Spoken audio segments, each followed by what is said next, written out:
இது கொஞ்சம் டிம்மா இருக்கு.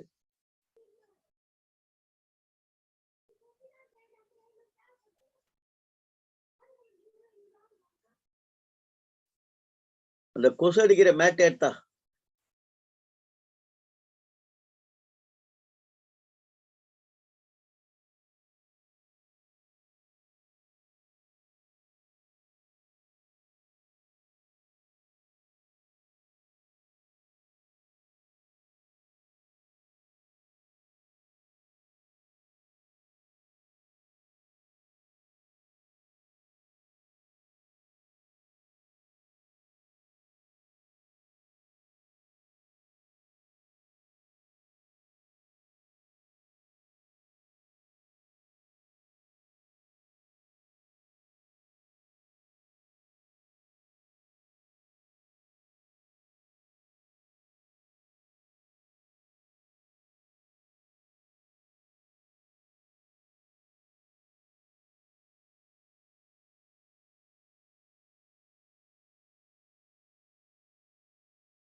அனைவருக்கும் வணக்கம்.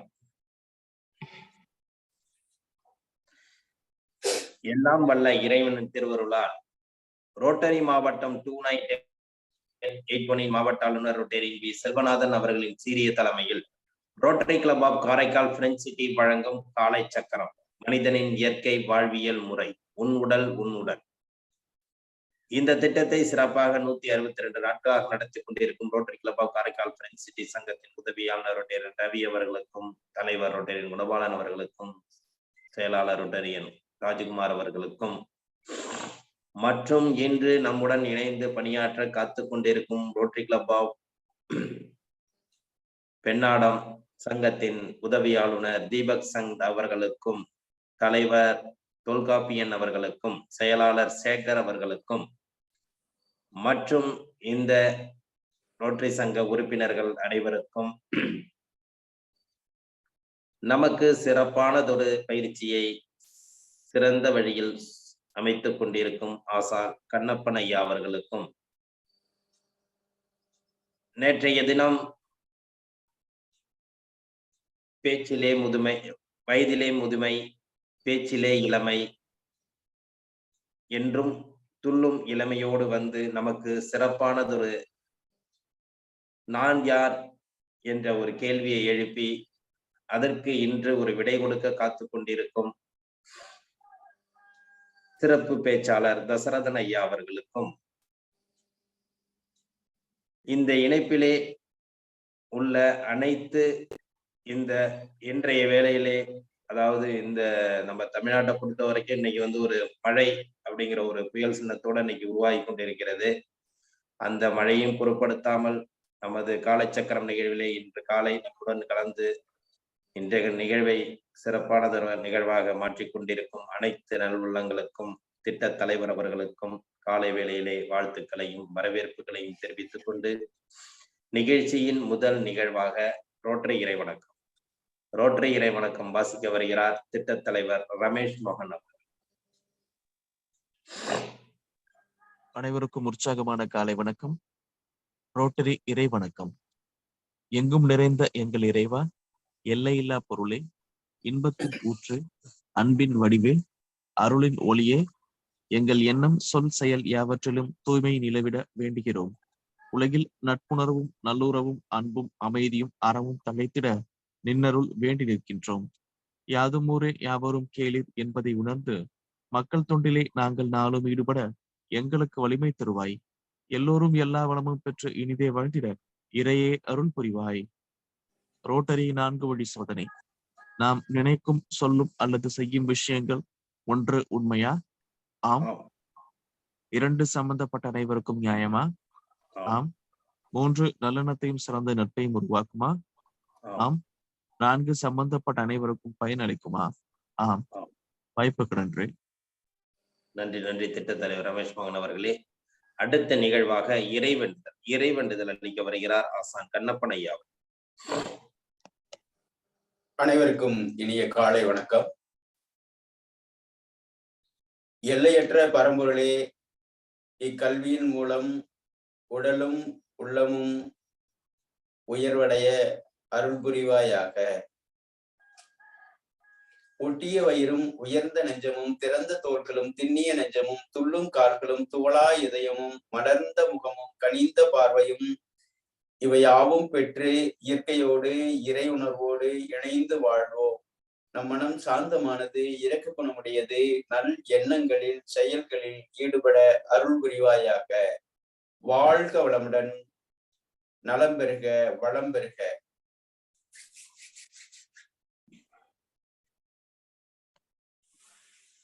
நன்றி நன்றி ஐயா. அடுத்த நிகழ்வாக பிரணவ மந்திரம். பிரணவ மந்திரம் நம்ம ஏற்கனவே பார்த்திருக்கோம். இந்த பிரணவ மந்திரத்துக்குள்ள அகார உகார மகார ஓசை அடங்கியுள்ளது. அந்த அகர ஓசை வயிற்று பகுதியை அதிர்வு ஏற்படுத்தும். அதே போல உகர ஓசை நெஞ்சு பகுதியில அதிர்வுகளை ஏற்படுத்தும். இம்ங்கிறது தலைப்பகுதியில அதிர்வை ஏற்படுத்தும்.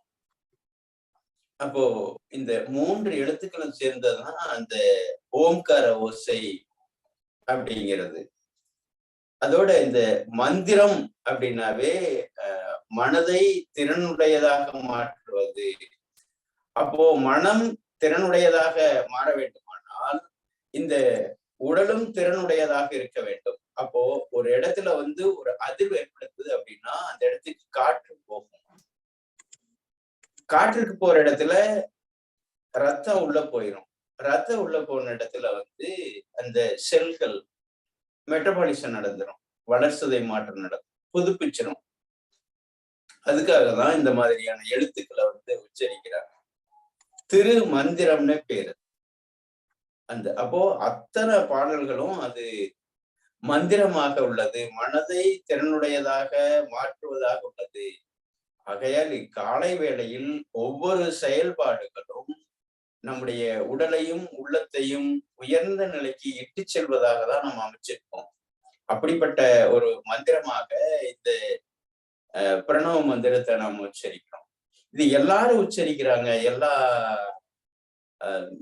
வழிபாடுடையவங்களும் இந்த அகர உகர மகர ஓசைக்குள்ளதான் அடக்கம்.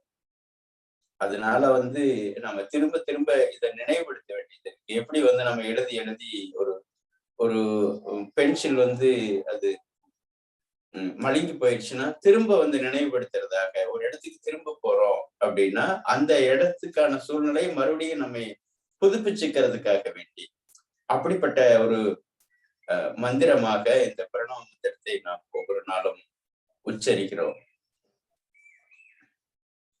முதுகுத்தண்டை நேராக வைத்து சிமுத்திரை வச்சுக்கலாங்க. வைக்கும் பொழுது இந்த கட்டை விரலும்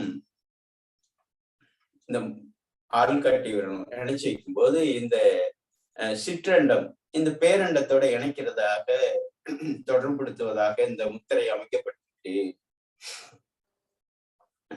நகத்துல படாம இந்த நுனியில வச்சுட்டு நல்ல மூச்சு காற்றை உள்ளிழுத்து, ஒவ்வொரு முறையும் மூச்சு காற்றை உள்ளிழுப்பது அவசியமானது.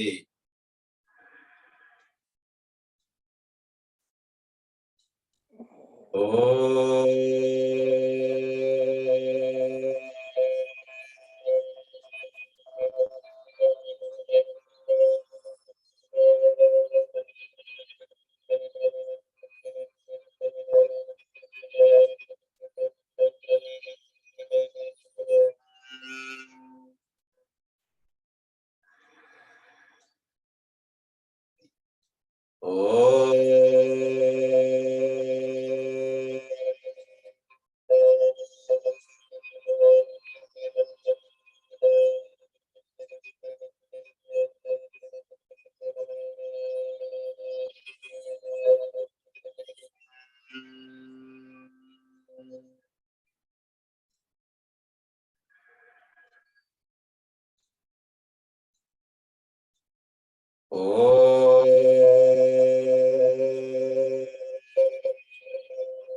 நம்முடைய தாயை வணங்கிக் கொள்கிறோம், தந்தையை வணங்கிக் கொள்கிறோம். இப்பயிற்சி கொடுத்த சித்தர்களை வணங்கிக் கொள்கிறோம்.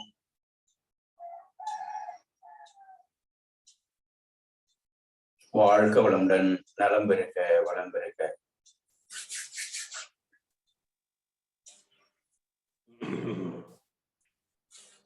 நன்றி நன்றி ஐயா. அடுத்த நிகழ்வு கைகளுக்கு உண்டான பயிற்சி. கைகள் பயிற்சியை செய்தால் உடல் நலம் எப்படி நமக்கு பாதுகாக்கப்படும் என்பதை அருமையான ஒரு அற்புதமான விளக்கங்களுடன் அளிக்க வருகிறார் ஆசான் கண்ணப்பன் ஐயா. அதே போல் இந்த கைகளுக்கு உண்டான தட்டும் பொழுது உடலில் உள்ள ராஜ உறுப்புகள் அப்படின்னு சொல்லக்கூடிய ஏற்கனவே நம்ம பார்த்திருக்கோம். இதயம், நுரையீரல், கல்லீரல், மண்ணீரல், சிறுநீரகம், பெரிகார்டியம்னு இருக்கு. அந்த மூவெப்ப மண்டலம் சொல்லுவோம் துணை உறுப்பாக. அந்த ராஜ உறுப்புகளுக்கு இந்த கைகளுக்குள்ள இருக்கக்கூடிய அந்த நரம்பு மண்டலம் தொடங்குவதும் முடிவதும் இந்த கைகளுக்குள்ளேயே அடங்கி இருக்கு. அப்போ அந்த ராஜ உறுப்புகள் தான் உச்சி முதல் உள்ளங்கால் வரை அத்துணை உறுப்புகளையும் செயல்படுத்துது. இப்போ அக்குபஞ்சர் பாயிண்ட்ஸ் கூட பாத்தீங்கன்னா இதுக்குள்ளேயே முடிக்கிற பாயிண்ட்ஸ் எல்லாம் இருக்கு. காதுல மட்டுமே அக்குபஞ்சர் போட்டு உடல் உள்ள உறுப்புகளை தூண்டப்படுவதாக அமைக்கப்பட்டிருக்கு. அப்படிப்பட்ட அந்த ராஜ உறுப்புகளை தூண்டுவதாக அமைக்கப்பட்டிருக்கு. அதோடு மட்டும் இல்லாமல் இந்த இதயத்துக்கு உண்டான சக்தி ஓட்டப்பாதை, கண்ணுக்கு தெரியாம இருக்கக்கூடிய அந்த சக்தி ஓட்டப்பாதை இதுலதான் இருக்கு. இந்த இடத்துல பாத்தீங்கன்னா இங்க இருந்துதான் தொடங்குது அந்த லங்ஸுக்கான சக்தி. எப்படி மின்சாரத்தை நம்ம கண்ணுல பார்க்க முடியாது, அதே போல இந்த உடம்புக்குள்ளேயும் மின்சாரம் இருக்கு. அண்டத்தில் உள்ளதே பிண்டத்தில் உள்ளது அப்படின்ட்டு சொல்லப்படுது. அப்படிப்பட்ட அந்த சக்தியோட்ட பாதையாக இந்த இடத்துல தொடங்குது. இங்கிருந்து இப்படிதான் முடியுது. நம்ம ஏற்கனவே பார்த்திருக்கோம், தோள்பட்டையில வலி வருது அப்படின்னாவே அது லங்ஸினுடைய தொடர்புடையது. அப்போ இந்த இடத்துல தட்டும் பொழுது அந்த நுரையீரல் தூண்டப்படுகிறது. அதே போல இந்த இடத்துல தட்டும் பொழுது முக்கியமான புள்ளி LU5 இருக்கு. அந்த புள்ளி காற்றும் நீரும் இணைக்கக்கூடிய புள்ளி. இந்த இடத்தை தட்டும் பொழுது நம்முடைய அந்த உள்ள இருக்கக்கூடிய தேங்கி இருக்கக்கூடிய அந்த நீர்க்கோர்த்த நிலைய வெளியில கொண்டு வர்றதுக்கு துணை செய்யும். அதே போல இந்த இடம் இந்த மலச்சிக்கலை தீர்க்கிறதுக்கான புள்ளி. அதனாலதான் இந்த விரல்ல பல் விளக்கும் பொழுது அந்த பெருங்குடல் சுத்தமாகிறதுக்கான வாய்ப்பாக அமைக்கப்படுது அப்படின்ட்டு நம்ம சொல்லப்படும். அதனால ஒவ்வொரு பயிற்சிகளும் அதற்குள் விளக்கம் இல்லாமல் அல்லது பயன்பாடு இல்லாமல் நம்ம ஒண்ணு செய்வதே இல்லை. ஒரு உணவு சாப்பிட்டோம் அப்படின்னா அந்த உணவுக்குள்ள எவ்வளவு சத்து இருக்குது அப்படின்னு தெரிஞ்சுக்கிறது ஒண்ணு இருக்கு. ஆனா தெரியாமலும் நாம் சாப்பிட்டால் அதற்குண்டான சக்தி அந்த உடலுக்கு கிடைத்தே தீரும். அதனாலதான் நம்ம ஒவ்வொரு முறையும் இந்த பயிற்சிகளை நம்ம விளக்கம் ஏதோ மாதத்துல 2 நாளோ 4 நாளோ நம்ம கொடுத்துட்டு அதற்கான விளக்கங்கள் நம்ம இல்லாமதான் நம்ம பயிற்சி செஞ்சுக்கிட்டு இருக்கோம். ஏன் அப்படின்னா ஏற்கனவே தெரிஞ்ச விஷயங்களை புரிஞ்ச விஷயங்களை திரும்ப திரும்ப நம்ம நினைவுபடுத்துறது நம்ம குறைச்சிடறோம். ஒவ்வொரு முறையும் நம்ம ஒரு உணவு எடுத்து வச்சுட்டு இந்த உணவுல இவ்வளவு இருக்குது அப்படின்னு நம்ம சொல்வது இல்லை. ஆனாலும் புதுசா இப்ப இணையறவங்களுக்கு இந்த குழுல புதிய நபர்களாக வர்றது போறது அப்படிங்கிறதுனால நம்ம திரும்ப திரும்ப அதை நினைவுபடுத்த வேண்டியதா இருக்கு. அதனால இந்த கைத்தட்டல் பயிற்சி ஒரு சாதாரணமாக இருந்தாலும் அதற்குள் இவ்வளவு விஷயங்கள் அடங்கி இருக்கிறது. அதனால ஒவ்வொரு செயலையும் அதை உணர்ந்து முழுமையாக செய்யும் பொழுது அந்த உடலுக்கும் உள்ளத்துக்கும் மிக உயர்ந்த ஒரு பயிற்சியாக அமையும். அதனால் கைகளுக்கு உண்டான பயிற்சி 1, 2, 3, 4, 5, 6, 7, 8 9 10 1 2 3 4 5 6 7 8 9 10 1 2 3 4 5 6 7 8 9 10 1 2 3 4 5 6 7 8 9 10 1 2 3 4 5 6 7 8 9 10 1 2 3 4 5 6 7 8 9 10 1 2 3 4 5 6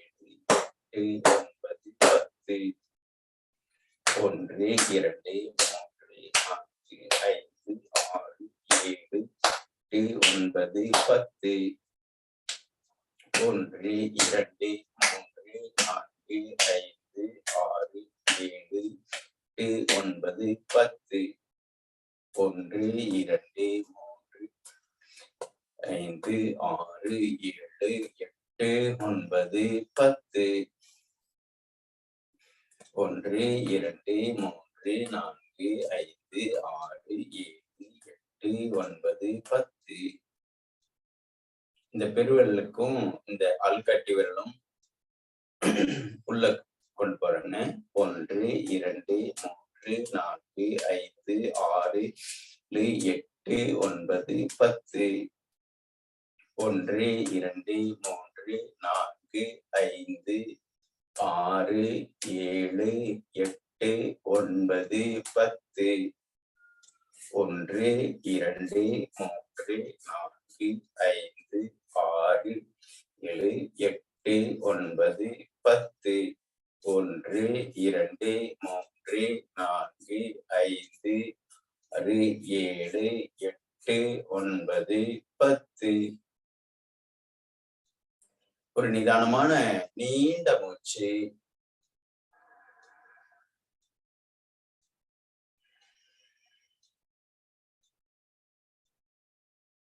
அதை விட ஒரு ஆழமான மூச்சு.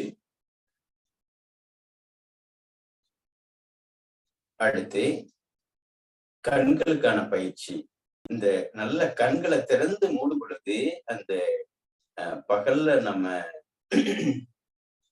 தூசியில பட்டது, டஸ்ட்ல பட்டது, காற்றின் மூலமாக உள்ள படியறது, இது எல்லாமும் நமக்கு குணமாகிறதுக்கான வாய்ப்பு இருக்கு, வெளியேறதுக்கான வாய்ப்பு இருக்கு. இயற்கையாகவே உடம்புக்குள்ள இருக்கக்கூடிய தேவையில்லாத விஷயங்களும் கண்கள் மூலமாக வெளியில வரும். அந்த கண்கள் மூலமாக வெளியில வர்றதெல்லாம் நம்ம அந்த இருக மூடும் பொழுது அது முழுமையாக வெளியேறதுக்கான வாய்ப்பாக அமைக்கப்பட்டிருக்கு. ஆகையால் அந்த இமைகளுக்கு உண்டான பயிற்சியாகவும் உள்ள இருக்கக்கூடிய டஸ்ட்களை வெளியேற்றுவதற்கான பயிற்சியாகவும் அந்த கண்ணை திறந்து மூடுறது, அதே போல இந்த சைட்ல வலப்பக்கம் இடப்பக்கம் முழுமையாக கொண்டு போகும் பொழுது அந்த நரம்புகள் தூண்டப்படுது. அப்ப வெளியில அந்த கண்களை முழுமையாக செயல்படுத்தும் பொழுது உள்ள இருக்கக்கூடிய அந்த கண்ணீர்ல இருக்கக்கூடிய செயல்பாடும் செயல்படுறதுக்கான வாய்ப்பாக அமைக்கப்படுது. கல்லீரனுடைய வெளியுறுப்பு தான் கண்ணு. அப்போ கல்லீரனுடைய தொடர்புடைய சக்தி பார்த்தீங்கன்னா ஆகாய சக்தி. இப்படி ஒன்றோடொன்று நம்ம தொடர்புடையதாக நம்ம ஏற்கனவே அந்த வகுப்புகள்ல சொல்லியிருக்கோம். அந்த ஏற்கனவே வகுப்புகள் அந்த முதல் மாதம் நடந்த வகுப்புகளுடைய அதைய அடுத்தது நம்ம அதை வெளிக்கொண்டு வரவும் போறோம். அதனால இந்த கண்களுக்குண்டான பயிற்சியில அவ்வளவு நன்மைகள் அடங்கி இருக்குது அப்படிங்கிறத நம்ம இந்த இடத்துல முழுமையாக உள்வாங்கி கொண்டு அதை முழுமையாக செய்யணும். நல்ல கண்களை திறக்கணும், திறந்து இருக்க மூடுறோம். திறங்க, மூடுங்க, திறங்க, மூடுகிறோம், திறக்கிறோம். நல்ல கண்களை விரிச்சிடலாங்க. எந்த அளவுக்கு விரிக்க முடியுமோ நல்லா விரிங்க. இமைகள் நன்றாக விரியட்டும்.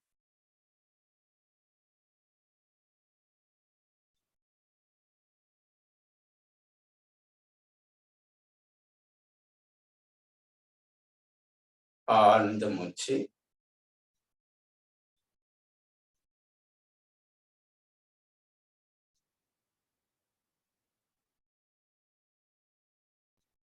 அடுத்து மேல் கீழ் மேல் கீழ் மேல் கீழ் மேல் கீழ் மேல் கீழ். ஒரு நீண்ட மூச்சு.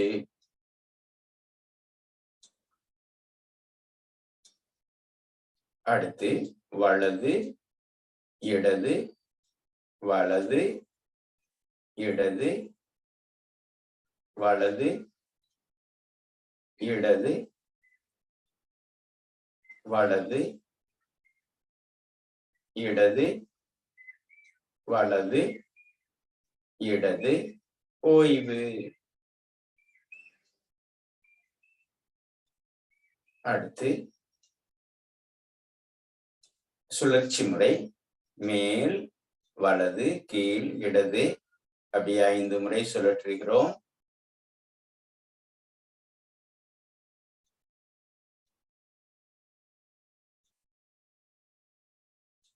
எதிர் திசையில் ஆப்போசிட்.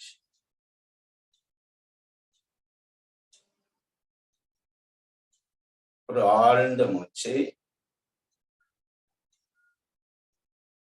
நிதானமான நீண்ட மூச்சு.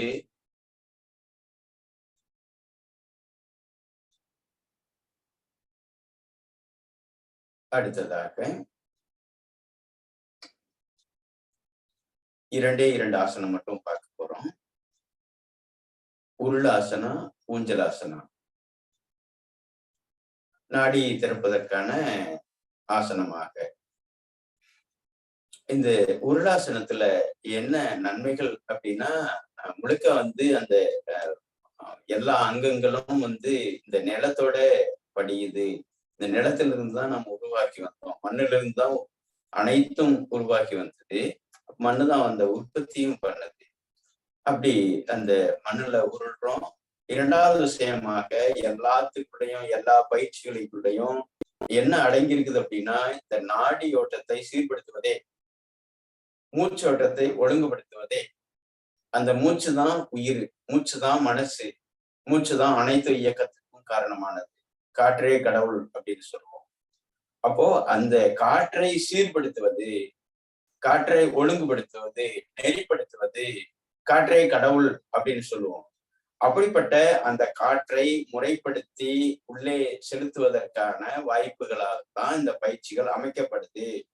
ஒரு பக்கம் உடல் பயிற்சியாக அப்படின்ட்டு நம்ம இதை பார்க்கறத விட, இந்த பயிற்சியின் மூலமாக உள்ள பயிற்சி, உள்ளத்தை மேம்படுத்துவது, ஒவ்வொரு நாளும் புதுப்பித்துக் கொள்வது, ஒவ்வொரு நாளும் சிதைது மறுபடியும் புதுப்பிச்சுக்கிறது. எப்படி நம்ம இந்த செல்ல தீர்ந்துச்சுன்னா மறுபடியும் சார்ஜ் போட்டுக்கிறோம். அந்த மாதிரி இந்த காலை சக்கரத்துல காலை வேளையில் அந்த ஒரு 24 மணி நேரத்துக்கான சக்தியை நம்ம மறுபடியும் திரட்டி வச்சுக்கிறது தான் இந்த பயிற்சி.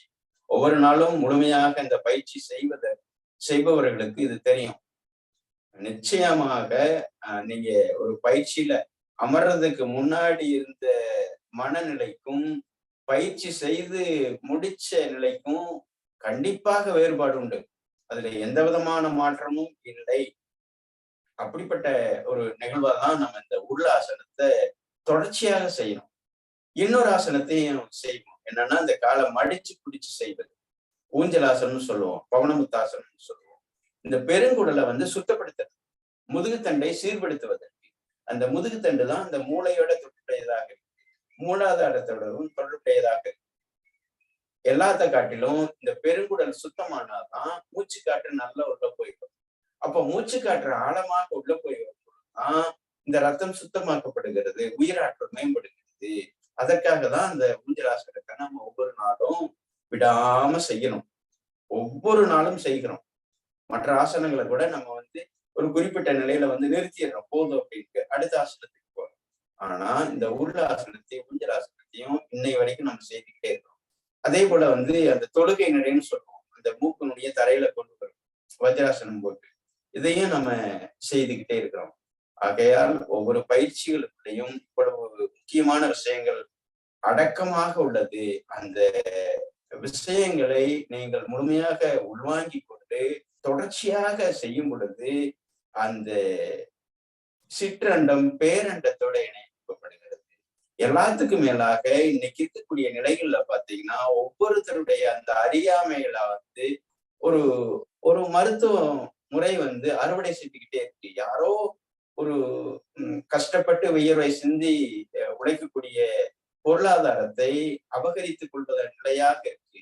அதுல மிக முக்கியமாக நாம மையமாக இதை என்னதான் வச்சிருக்கிறோம் அப்படின்னா, ஒரு ஞான நிலைக்கு போறது அப்படிங்கிறது அவங்கவுங்களுடைய நிலையை பொறுத்து, அவங்களுடைய தேடுதலை பொறுத்து. ஆனால் ஒரு மருத்துவ செலவை இல்லாமல் அந்த உடலையும் உள்ளத்தையும் மேம்படுத்திக்கிறது அப்படிங்கிறத நாம் 100% அதை மையமிட்டு கொடுக்கிறோம். அதுக்கான ஆதாரத்தோடு, அதற்கான புரிதலோடு, என்ன சந்தேகமா இருந்தாலும் அதற்குரிய விளக்கத்தை நாம் எந்த சந்தேகமா இருந்தாலும் சரி, நீங்க தனிப்பட்ட முறையிலையும் கேட்கலாம், குழுவிலையும் கேட்கலாம். அத்தனை விஷயங்களையும் நாம் உள்வாங்கி கொண்டுதான் இந்த இடத்துல இந்த காலை வேளையில உங்களோடு நாம் உரையாடி கொண்டிருக்கிறோம். அதனால நீங்க எந்த நேரத்துல வேணாலும் நீங்க கேட்கலாம். ஏன்னா எனக்கு அதுதான் தலையாய ஒரு பணியாக உள்ளது. அப்படிப்பட்ட நிலையில தான் நம்ம இந்த குழுவை அமைத்து நடத்திக்கிட்டு இருக்கிறோம். இதை ஏன் இவ்வளவு நிகழ்வுக்குள்ளேயும் இந்த தலைவர் குணபாலன் ஐயா கொண்டு வந்திருக்கிறார் அப்படின்னா, அதை அவர் உணர்ந்து இருக்கிறார், அவரு செயல்படுத்தி இருக்கிறார். குறிப்பா எனக்கு மிக முக்கியமான விஷயம் என்னன்னா, இதுதான் தலையாய ஒரு நிலையாக இருக்குது அப்படிங்கிறது கூட நம்ம கிட்ட வெளிப்படுத்தினாரு. அப்படிப்பட்ட பயிற்சியாக இந்த பயிற்சி அமைக்கப்பட்டிருக்குது. அதனால ஒரு மருத்துவம் இல்லாம ஒரு வாழ்க்கை முறையை எப்படி கொண்டு போகணும் அப்படிங்கிறதா இந்த குழுவுடைய மிக முக்கியமான நோக்கம், தலையாய நோக்கம். மருந்தென வேண்டாவாம் யாக்கைக்கு அருந்தியது அற்றது போற்றியுனேன் அப்படிங்கிற ஒரு திருக்குறளுக்கு இணங்க இப்பயிற்சியை நாம் தொடர்ச்சியாக மேற்கொண்டு வருகிறோம். ஆகையால் இந்த உள்ளாசனத்தை செய்ய போறோம்.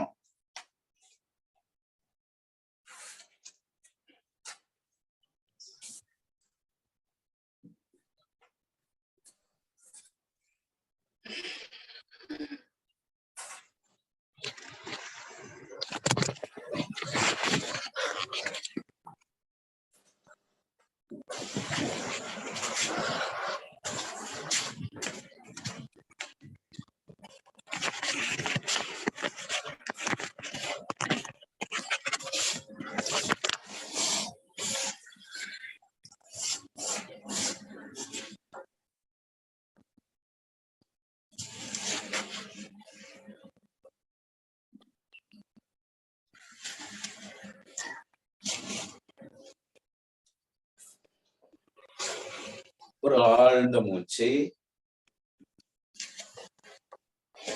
அடுத்ததாக அப்படியே கால்களை மடித்து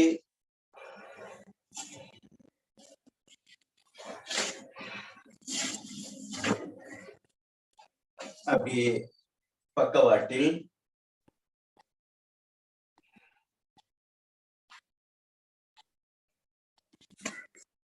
ஒரு நிதானமான நீண்ட மூச்சு ஆழ்ந்து உள்ளே சென்று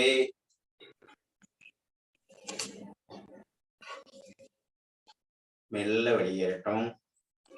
அதை விட ஒரு ஆழமான மூச்சு காற்று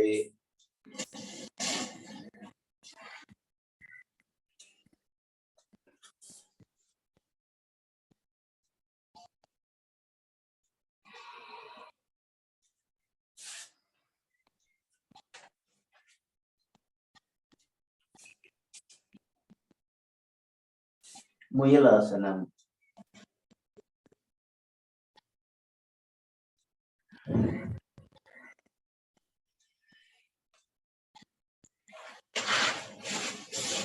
அடுத்து இந்த கட்டைவிரலை மடித்து அடிவயிற்று பகுதியில வச்சுக்கலாங்க. அடிவயிற்று பகுதியில் வைத்து ஒரு நீண்ட மூச்சு காற்றை உள்ளிழுக்கிறோம். ஆழமாக உள்ளிழுத்து அப்படியே கீழே கொண்டு வரும் பொழுது இன்னும் கூடுதலான அந்த பெருங்குடல் இயக்கப்பட்டு நுரையீரல் தூண்டப்பட்டு நுரையீரலுடைய வெளியுறுப்பாக்கிய மூக்கில் சுவாசம் சீர்பட துணை செய்யும்.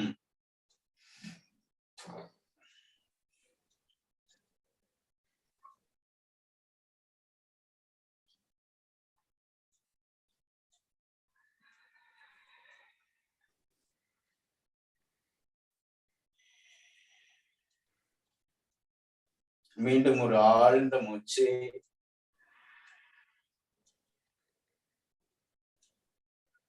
காற்றை உள்ளிழுத்து அக்காற்றை வெளிவிட்டவாறு தலை கீழ் நோக்கி வரட்டும்.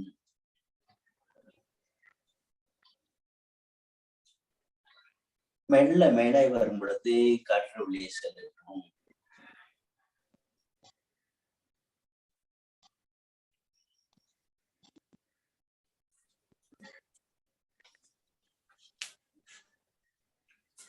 உடலை நேராக வைத்து கைகள் உயரும் பொழுது காற்று உள்ளே செல்லட்டும். அக்காற்றை வெளிவிட்டவாறு கைகளை கீழ் நோக்கி வரட்டும்.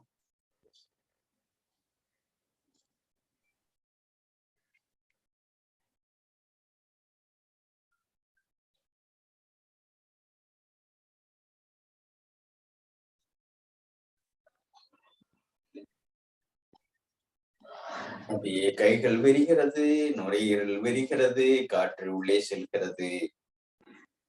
இக்காலை வேளையில் ஆழ்ந்து உள்ளே சென்று தூய்மையான மென்மையான காற்று உள்ளே சென்று மெல்ல மெதுவாக வெளியேறுகிறது.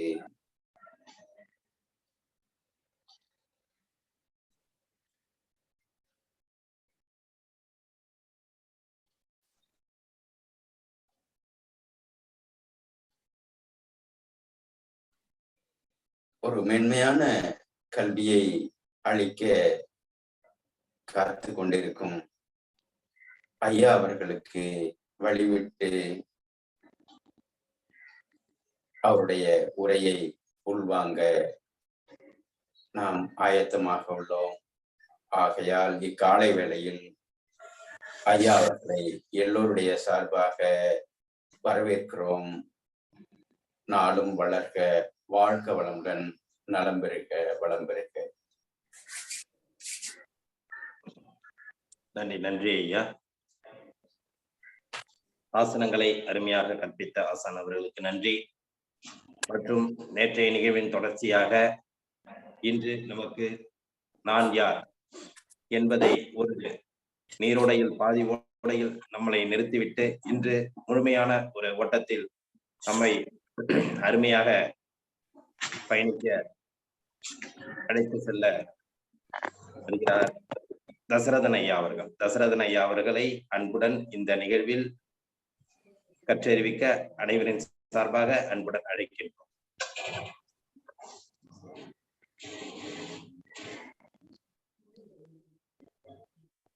ஐயா மியூட்ல இருக்கியா? அன்மியூட் பண்ணீங்க. மியூட்ல இருக்கு.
ஐயா வாய்ஸ் வரல. டக்குன்னு எத்தனை நான் போய் கேட்டு ஒரே போடுறேன். ஆமா தனிக்க சீக்கிரம் படுக்க சொல்லியாச்சு. ஏன்றுக்கண்ணா ஐயா சாரிம்மா ஏந்துக்கோ.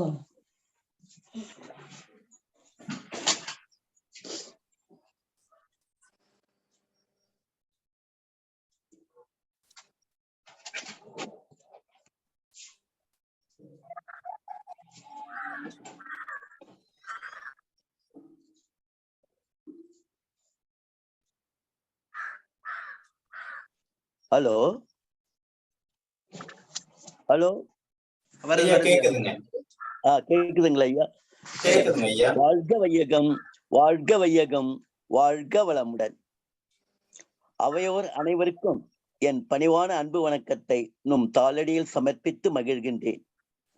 இன்று 162வது காலச்சக்கரத்தில் அடியேனையும் சேர்த்து சூழலும் பாக்கியத்தை தந்த காரைக்கால் பிரான்சிட்டி ரோட்டரி கிளப் சான்றோர் பெருமக்களுக்கு மீண்டும் என் நன்றியை கூறி என் பணியை நிறைவு செய்ய முயல்கின்றேன். நேற்றைய உரையின் தொடர்ச்சி நாம் விந்து வழி பழவினை பதிவுகளும் புதுவினை பதிவுகளும் சேர்ந்து தோராயமாக ஒரு 200 பதிவுகளை கொண்டுள்ளோம் என பார்த்தோம் அல்லவா? அவற்றுள் நல்ல பதிவுகள் நன்மையை தரக்கூடியது ஒரு 100ஐ கழித்து மீதி உள்ள தீய பதிவுகள் ஒரு 100 என்று சொல்லி இடைவெளி விட்டோம். அந்த தீய பதிவுகள் எத்தன்மைத்ததாக இருக்கும் என்றால் பேராசை, சினம், கடும் பற்று, முறையற்ற பால் கவர்ச்சி, வேறுதாழ்வு மனப்பான்மை, வஞ்சம் என்ற 6 தீய குணங்கள் தான் அந்த தீய பதிவுகளின் தன்மைகள். அது மட்டுமில்ல, இந்த 6 தீய குணங்களால் நாம் செய்யும் பாவங்கள் பொய், களவு, கொலை, சூது, கற்பழிப்பு என 5 பாவங்களாக நாம் குறிப்பிடலாம். இப்படி இருக்கின்ற அந்த 100 பதிவுகளை கழிக்க ஒரு 4 வழிகள் நமக்கு இருக்கின்றன. என்ன அந்த 4 வழிகள் என்று பார்த்தால், ஒன்று உடற்பயிற்சி. ஏன் உடற்பயிற்சியை நாம் அதை கொல்லுகிறோம் என்றால், இப்பொழுது கூட பார்த்தோம், திரு கண்ணப்பன் ஐயா அவர்கள் பல வகையான உடல் நலத்துக்கான உடற்பயிற்சிகளை தந்தார்கள். இந்த உடற்பயிற்சி ஏன் தருகிறது, செய்ய வேண்டிய ஒரு கட்டாயம் வருகிறது என்றால், இந்த பதிவுகள் பார்த்தோமே, இந்த பதிவுகள் தன்மை எத்தன்மைத்ததாக இருக்கும் அப்படி என்றதை பார்த்தோம். ஆனால் அவை நமக்கு என்னத்தை தரும் என்றால் உடல் நலத்தை கெடுக்கும் ஒன்று, இன்னொன்று மனக்கவலையை தரும். இந்த உடல் நலத்தை நாம் சரி செய்வதற்கு உடற்பயிற்சி வேண்டும். உடற்பயிற்சி என்று பொதுவான பயிற்சி, அதிலே பல வகையான பயிற்சிகள் இருக்கின்றது. எல்லா உடற்பயிற்சிகளையும் ஆராய்ந்து நல்லவற்றையெல்லாம் சேர்த்து இதயமுறை உடற்பயிற்சி என்று ஐயா அவர்கள் அமைத்து தந்துள்ளார்கள். 9 பயிற்சி, ஒவ்வொன்றும் 7 நிலைகளை செய்யக்கூடியது. அவற்றிலே சில ஐயா அவர்களுக்கு கூட செய்து காட்டினார்கள்.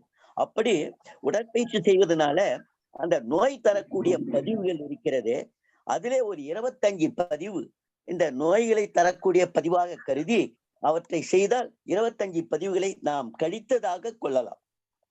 100 தீய பதிவுகளிலே நோயை தரக்கூடிய பதிவுகள் ஒரு 25 கழித்து விடலாம்.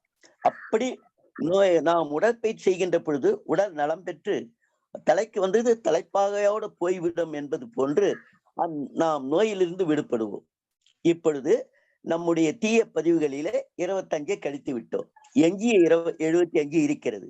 அடுத்ததாக இன்னொரு வழி இருக்கிறது. என்ன வழி என்றால், பிறவி பெருங்கடல் நீந்துவர் நீந்தார் இறைவனடி சேராதார் என்ற திருக்குறளை நாம் அறிவோம். அந்த வகையிலே இறைவனை வணங்க வேண்டியது நம்முடைய கட்டாயம். ஏனென்றால் இறைவனுக்கிடம்தான் வந்தோம், மீண்டும் இறைவனை அடைய வேண்டியதுதான் நம்முடைய வாழ்வின் நோக்கமாக இருக்கிறது. அந்த வகையிலே நாம் வணங்க வேண்டியது இறை வணக்கம். அந்த இறை வணக்கத்தை முகத்து கண் கொண்டு பார்க்கும் மூடர்கள் அகத்து கண் கொண்டு பார்ப்பதே ஆனந்தம் என்று சித்தர்கள் கூறியிருக்கிறார்கள். எனவே கண்ணால் பார்த்து வணங்குவதை விட மனதால் நினைத்து வணங்குவதுதான் சாலச் சிறந்தது என்று சொல்லப்பட்டிருக்கிறது. அந்த வகையிலே நாம் தியானம் செய்கிறோம், மனதிற்குள்ளாக இறைவனை நினைக்கிறோம். இரு புருவங்கள் மத்தியிலே அந்த உருவமற்ற அந்த ஒரு பொருளை நாம் நினைக்கிறோம். ஆக இப்ப தியானமாக நாம் செயல்படுகின்ற பொழுது, தியானம் செய்து இறைவனை வணங்குகின்ற பொழுது ஒரு 25 பதிவுகள் கழிவதாக வைத்துக் கொள்வோம். இரண்டாவது வழியில ஒரு 25 தீய பதிவுகளை கழித்து விட்டோம். எஞ்சியது 50 இருக்கிறது. அடுத்தது நல்லன செய்தால் அல்லன தேயும் என்று சொல்லுவார்கள். அப்படி நாம் பிறருக்கு உதவி செய்ய வேண்டும். சேவையே கடவுளுக்கு வணக்கம் என்பதுதான் எல்லாரும் சொல்லக்கூடிய ஒரே இது. பிறருக்கு செய்கின்ற சேவைதான் நாம் இறைவனை வணங்குவதற்கு ஒப்பாகும் என்று நாம் அறிவோம். அந்த வகையில நாம் என்ன செய்ய வேண்டும்? பிறருக்கு உதவி செய்ய வேண்டும். பிறருக்கு உதவி செய்ய வேண்டும் என்றால் நாம் வழியை சென்றுதான் உதவி செய்ய வேண்டும். யாரும் உதவியை தாருங்கள் என்று கேட்க மாட்டார்கள். உங்களுக்கு என்ன, நான் வேலைக்காரனா என்று கேட்போம். எனவே நாம வழியை சென்று உதவ வேண்டும். நாம் செல்லுகின்ற வழியிலே சுமை தாங்கி செல்லுகின்றவர்கள் எவரேனும் இருப்பின் அதிலே கொஞ்சம் சுமையை நாம் சேர்ந்து அவரோடு சென்று அவர் இருப்பிடம் சென்று முடிக்கலாம். அந்த பாரத்தை சுமந்து சென்று உதவி செய்யலாம். இல்லை என்றாலும் சிறிது நேரமாவது அந்த பணியை செய்யலாம். அப்படியே இந்த மாதிரி தான் நாம் பயணம் செய்கின்ற பொழுது அதாவது எளியவர்கள் அல்லது முதியவர்கள் அல்லது உடல் ஊனமுற்றவர்கள், நோயாளிகள் யாரேனும் இருப்பின் அவர்களுக்கு இடம் கொடுத்து நாம் எழுந்திருப்பது சாதாரண நடைமுறைதான். இப்படி ஒவ்வொன்றுமே நாம் தேடி செல்ல வேண்டும், தேடி சென்று உதவி செய்ய வேண்டும். நான் ஒரு ஸ்கவுட் மாஸ்டர், சாரண ஆசிரியர். நான் சாரண வகுப்பிலே ஒரு பையனை சேர்க்க வேண்டுமானால் அவனுக்கு ஒரு கட்டளை இருக்கிறது. என்ன என்றால் 30 நாட்களுக்கு 30 நல்ல காரியம் செய்து விட்டு வந்து அவன் சேர வேண்டும். ஒரு நோட்புக்கிலே ஒவ்வொரு நாளும் இன்று நான் இந்த வேலையை செய்தேன், வழியில் இருந்த ஒரு வாழைப்பழத்தோளத்தை எடுத்து போட்டேன், ஒரு கல்லை எடுத்து போட்டேன், ஒரு நாய் செத்து கிடந்தது அதை எடுத்து புதைத்தேன், இப்படி ஒருவருக்கு கடைக்கு சென்று உதவினேன். இப்படி அவனுக்கு முடிந்த வகையில என்னென்ன உதவிகள் செய்ய முடியுமோ அத்தனை உதவிகள் 30 நாட்களுக்கு 30 உதவிகள் செய்து வந்து அந்த நோட்டை சமர்ப்பிக்கும் போதுதான் அவனை நான் என்ரோல் பண்ண முடியும், அதாவது சேர்க்க முடியும். அப்படி நாமும் என்ன செய்ய வேண்டும் என்றால் வாழ்க்கையிலே தேடிக்கொண்டே இருக்க வேண்டும், உதவி செய்வதற்கு துடிக்க வேண்டும். ஒவ்வொரு நாளும் எந்தெந்த வகையில உதவி செய்யலாம் என நினைத்து அந்த உதவியை செய்கின்ற பொழுது இன்னொரு 25 பதிவு கழியும். இப்போது நாம் 75 பதிவை கழித்து விட்டதாக வைத்துக் கொள்வோம், ஒரு கணக்கு. அடுத்ததாக எஞ்சி இருக்கக்கூடிய 25 பதிவுகள் சாதாரணமாக இப்படி நாம் கழிக்க முடியாது, அது தண்டனை பெற்றுதான் கழிக்க வேண்டும். ஆண் முளை அறுத்த அரண் இல்லோர்க்கும் மான் இழை மகளிர் கருச்சிதைத்தோர்க்கும் வலுவாய் மருங்கின் கழுவாயும் உளவே ஒருவன் செய்தி கொண்டோர்க்கு உயிரி இல்லென அறம்பாடிட்டே ஆழியை கனவா, அப்படி என்று ஒரு சங்க பாடல் இருக்கிறது. ஆண் முளை என்றால் பசுவினுடைய மடியை ஒருவன் அறுக்கிறான். அடுத்ததாக மான் இழை மகளிர் கரு சிதைத்தோர்க்கு, அழகான பெண்ணினுடைய ஒரு கருவை சிதைத்து தாயும் சேயும் கொண்டு விடுகிறான் என்றால் எவ்வளவு பெரிய பாவம்.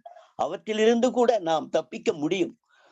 அதான் கழுவாயம் உளவே, ஒருவன் செய்தி கொண்டோருக்கு உயிரி இல்லைன, செய்தி என்றால் செய்த நன்றியை கொண்டவருக்கு உயிரி இல்லைன அறம் பாடிற்றே கனவ என்ற பாடல் சொல்லுகிறது. ஏன் அவ்வளவு நீண்ட பாடல்? 2 வரியிலே, என்னன்றி கொன்றார்க்கும் உய்வுண்டாம், உய்வில்லை செய் நன்றி கொன்ற மகற்கு என்று வள்ளுவ பெருந்தகை கூறியிருக்கிறார்கள். அப்படி கொடும் பாவங்களிலே கொடிய பாவம் எது என்றால் செய்த நன்றியை மறப்பதுதான்.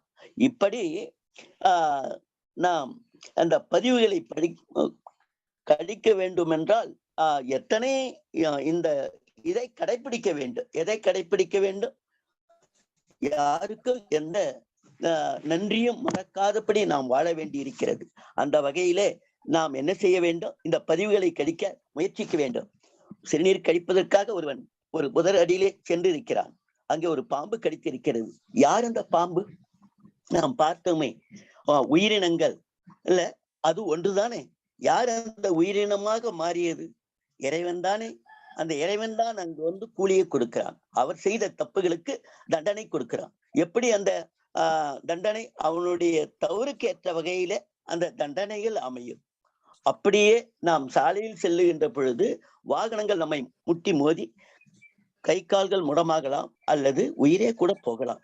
ஆனாலும் அந்த வாகனங்கள் யார் என்று கேட்டால் ஜடப்பொருளும் இறைவன் தானே. ஒரு பக்கம் ஜடப்பொருளாக இறைவன் மாறினான், மறுபக்கம் உயிரினமாக மாறி இருக்கிறான். இந்த உயிரினமும் ஜடப்பொருளும் எல்லாமே இந்த பிரபஞ்சம் முழுதுமே இறைவனின் தோற்றம் தானே தவிர வேறொன்றும் இல்லை. ஆனால் இதை நாம் உணர்வது இல்லை, அதை மறந்து விடுகிறோம். சரி, அந்த வகையிலே நாம் என்ன செய்ய வேண்டி இருக்கிறது? இந்த பதிவுகளை கழிக்க வேண்டி இருக்கிறது. எஞ்சிய பதிவு 25 இருக்கிறது. ஒருவன் கன்னத்திலே அறைகிறான் என்று வைத்துக் கொள்வோம். அவன் தவறு செய்தும் அறையலாம், தவறு செய்யாமல் அறையலாம். அப்படி அறைகின்ற பொழுது நாம் அந்த ஒரு கன்னத்தில் அறைந்தால் மறு கன்னத்தை காட்டு என்று இயேசுநாதர் கூறியது போன்று மறு கன்னத்தை காட்ட வேண்டும். காட்டாவிட்டாலும் பரவாயில்லை, அவனை திருப்பி அடிக்கக்கூடாது. திருப்பி அடித்தால் நமக்கு 25 பதிவுகள் இருந்தது அல்லவா, அது ஒரு பதிவு கூடிவிடும், 26ஆக மாறிவிடும். நாம் அடிக்காமல் என்ன செய்ய வேண்டும்? அவனை மன்னித்து வாழ்க வளமுடன் வாழ்த்தி விட்டால் 25லிருந்து 24ஆக நம்முடைய பதிவு குறையும். இப்படியாக ஒவ்வொரு தண்டனையும் பெற்று அதுதான் நம்முடைய பதிவுகளை போக்க வேண்டும். ஏனென்றால் தண்டனை பெற்று போக்க வேண்டிய பதிவுகள் அவை. எனவே இப்படித்தான் நாம் ஒவ்வொரு பதிவாக கழித்து கொண்டே வர வேண்டும். இந்த பிறவிலேயே முடிந்தால் செய்ய வேண்டும், இல்லை என்றால் அடுத்த பிறவியில். அதுக்குதான் பிறவியே இருக்கிறது. பதிவுகளை கழிப்பதற்காகத்தான் இந்த பிறவியை இறைவன் கொடுத்து கொண்டிருக்கிறான். இப்படியாக பதிவுகளை கழித்து என்று நாம் கழிக்கிறோமோ இந்த 25 பதிவையும், உதாரணத்துக்காக ஒரு 25 என்று நான் சொல்லியிருக்கிறேனே தவிர இறைவனுக்குத்தான் சித்தம் அது எத்தனை பதிவுகள் என்று. இப்படி பதிவுகளை நாம் கழிக்கின்ற பொழுது பதிவுகளற்ற நிலையிலே பிறவியில்லாத பெருவாழ்க்கை நமக்கு கிடைக்கும். எப்படி நாம் அடைவோம் என்றால், நான் முன்னமே சொன்னேன், அதாவது இந்த விண் என்று சொன்னோமே, அந்த விண் என்ற நிலைக்கு நாம் ஆளாகி விடுவோம்.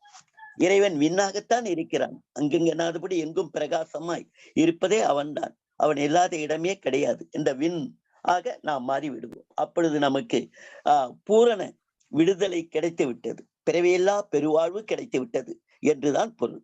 ஆக இந்த வகையிலே, இந்த 4 வகையிலே நாம் என்ன செய்ய வேண்டும்? நம்முடைய பதிவுகளை கழிக்க வேண்டும். 1 உடற்பயிற்சி மூலமாக, 2 தியானத்தின் மூலமாக, அதாவது தவத்தின் மூலமாக இறைவனை வணங்குகின்ற பொழுது 25 பதிவு கழிகிறது.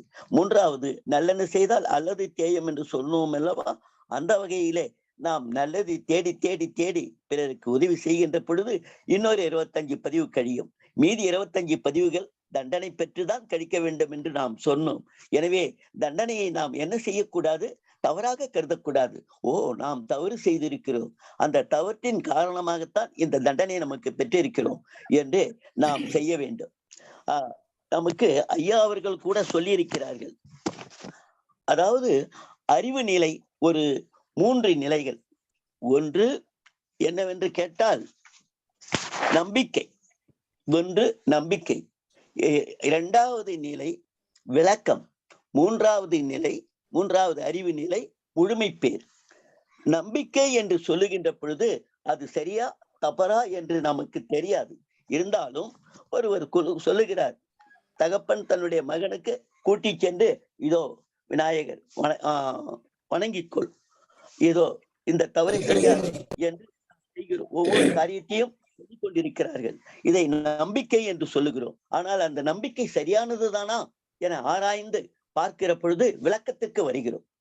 அந்த விளக்கத்திற்கு வந்த பிறகு அந்த விளக்கத்தின் வழியே வாழ்க்கையை நடத்துவதுதான் முழுமை பேர். இறைவன் ஒருவன் தான் இருக்கிறான், உருவமற்றவனாக இருக்கிறான். ஆனால் அவன் இந்த பஞ்சபூத நிலையிலே இருக்கிறான் என்று அறிந்து அந்த வகையிலே நம் வாழ்க்கையை நாம் தொடங்க வேண்டும். நாம் சொன்னபடி இந்த புதிய பதிவுகள் ஏற்படுத்தாதபடி அந்த பழைய பதிவுகளை கழித்து விட்டால் நாம் பிறவியில்லாத பெருவாழ்வை நாம் அடைய முடிந்துவிடும் என்பதை திண்ணம். அடுத்ததாக அறநெறி என்று கூறுகிறோம். நாம் வாழ்க்கை எப்படி வாழ வேண்டும் என்றால் ஒழுக்கம், கடமை, ஈகம். ஒழுக்கம் என்பதை வரையறுக்கிறார்கள். நான் எனது வாழ்நாளில் யாருடைய உடலுக்கும் மனதுக்கும் துன்பம் தரமாட்டேன், துன்பப்படுவோருக்கு என்னால் முடிந்த உதவிகளை செய்வேன், இதுதான் ஒழுக்கம் என்று நாம் கொடுக்கிறோம். கடமை என்கின்ற பொழுது என்ன? அந்த கடமை அரசாங்கம் வரையறுத்திருக்கிற கடமைகள் அல்ல.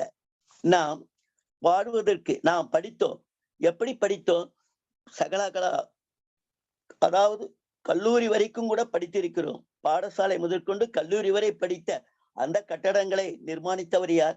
அந்த சாலைகளிலே, கல்வி சாலைகளிலே நமக்கு வழங்கிய அறிவுரைகளை வழங்கினார்களே, அந்த ஆசிரியர் பெருமக்களுக்கு யார் ஊதியம் தந்தார்கள்? இப்படி நாம் உயர்வதற்கு காரணமாக இந்த சமூகம் இருந்திருக்கிறது. மக்களுடைய வரிப்பணத்தில் தான் நாம் கற்றோம். எனவே மக்களுக்கு நாம் நன்மை செய்ய வேண்டிய கடமை நமக்கு இருக்கிறது. இதைத்தான் கடமை என்று கூறுகிறோம்.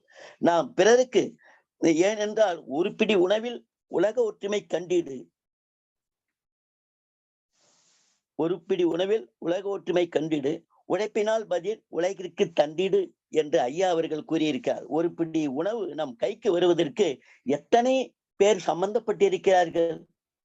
விதை கண்டுபிடித்தது முதற்கொண்டு, விவசாய வளர்ச்சி முதற்கொண்டு, அதை அறுவை சாலைகளுக்கு கொண்டு சென்று அரிசியாக்கியது முதற்கொண்டு, அவை போக்குவரத்து மூலமாக கொண்டு வந்தது முதற்கொண்டு, அவற்றை உலையிலே இட்டு, அதாவது பாத்திரங்களை இட்டு சமைத்தது முதற்கொண்டு, அவற்றுக்கான குழம்பை தயாரித்ததற்கு ஆன பொருட்கள் வந்தது முதற்கொண்டு, இப்படி எண்ணிக்கொண்டே போனால் கணக்கில் அடங்காத பல பேருடைய உழைப்பு நம்முடைய ஒரு பிடி உணவில் இருக்கிறது என்பதை நாம் அறிவோம் அல்லவா? எனவேதான் நாமும் நம்முடைய கடமையை செய்ய வேண்டும். எப்படி செய்ய வேண்டும் என்றால், தவறாமல் செய்ய வேண்டும், உண்மையாக செய்ய வேண்டும். ஊதியத்திற்காக உழைக்கிறோம் என்று நினைக்காமல் நாம் கடமைக்காக உழைக்கிறோம் என்ற வகையிலே கடமையை நாம் செய்ய வேண்டும். மூன்றாவது, இந்த ஒழுக்கத்திலே மூன்றாவது ஈகை என்று சொல்லுவோம். ஒழுக்கம், கடமை, ஈகை. ஈகை என்றால் பிறருக்கு வாரி வழங்குவது என்று பொருள் தான். ஆயினும் ஈகை என்பது யாருக்கெல்லாம் நாம் உதவி செய்ய வேண்டும்? உடல் ஊனமுற்றவருக்கு, மாற்றுத்திறனாளிகள் என்று கூறுகிறோமோ அவர்களுக்கு உதவி செய்கிறோம். அதாவது குழந்தைகள், அவர்களை வளர்த்து ஆளாக்க வேண்டியது நம்முடைய கடமைகள். அடுத்ததாக வளர்ந்து உழைத்து ஓடாய் போன, அதாவது நம்முடைய பெரியோர்கள், உடல் வேலை செய்ய முடியாத ஒரு நிலையிலே இருக்கிற பெரியவர்களுக்கு நம்மாலான உதவியிலே நாம் செய்ய வேண்டி இருக்கிறது. அதனால சிறார்களுக்கும் பெரியோர்களுக்கும் உடல் ஊனமுற்றவர்களுக்கும் நாம் செய்ய வேண்டிய கடமை இருக்கிறது. இதைத்தான் கடமை என்கிறோம். ஆகினால இந்த ஒழுக்கம், கடமை, ஈகை என்ற மூன்றும் நாம் ஒழுக்கத்தின் பாற்பட்டது. இதைத்தான் அறநெறி என்கிறோம். ஆக இந்த வகையிலே நாம் என்ன செய்கிறோம்? நம்முடைய பதிவுகளை போக்கி நாம் வாழ வேண்டியவர்களாக இருக்கின்றோம். எனவே இந்த நிலையில நாம் இந்த மனவளக்கலையில நமக்கு ஐயா அவர்கள் கொடுத்துள்ள இந்த நற்பண்புகளை நாம் கைக்கொண்டு வாழ்க்கையில் வெற்றி பெற முயல்வோம் என்பதை இத்தருணத்திலே கூறிக்கொள்கிறேன்.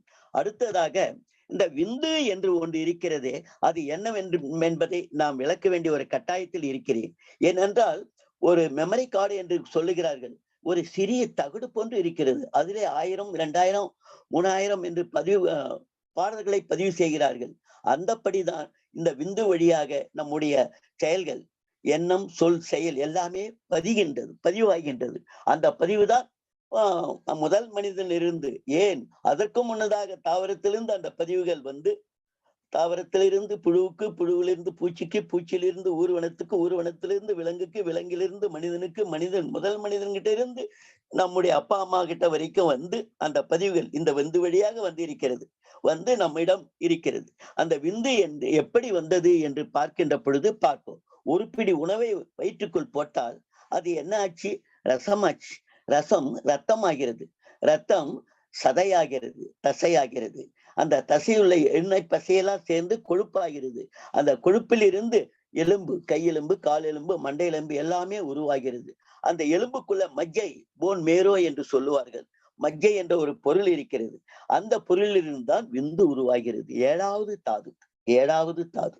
அந்த ஏழாவது தாதுவாக உருவான அந்த விந்து தான் உடம்பிலே உயிராக ஓடிக்கொண்டிருக்கிறது. உடம்பிலே உயிராக ஓடிக்கொண்டிருக்கிறது. அதைத்தான் உடல் உறவிலே வெளிப்படுத்தி மனிதன் இன்பம் காண்கின்றான். சரி, அந்த தாய் தந்தை 2 பேரும் சேர்ந்த போது கரு உருவாகிறது.